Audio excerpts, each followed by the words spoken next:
ভাই হাসিনা কেমন মানুষ? নষ্ট হয়ে গেছে।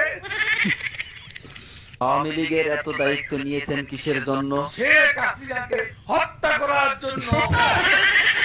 তাহলে তো আপনার ক্ষমতা থাকবে না। আর রাজনীতি করব না।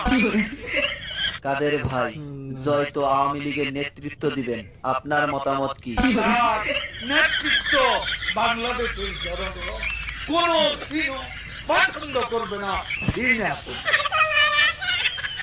কাদের ভাই, এ কথা শোনার পর হাসিনা তো আপনাকে ঢাকায় থাকতে দিবে না। ঢাকা শহর শেখ হাসিনার কি বাপের সম্পত্তি? ঠিক ঠিক কাদের ভাই, আওয়ামী লীগ কেমন দল? এরা খুনি। আপনার কাছে শহীদ জিয়া কেমন ছিলেন? সে মহানায়ক, মহাবীর। আপনার দৃষ্টিতে মৌলানা নিজামী কেমন মানুষ ছিলেন? এত সৎ মানুষ ঠিক। রাজনীতিতে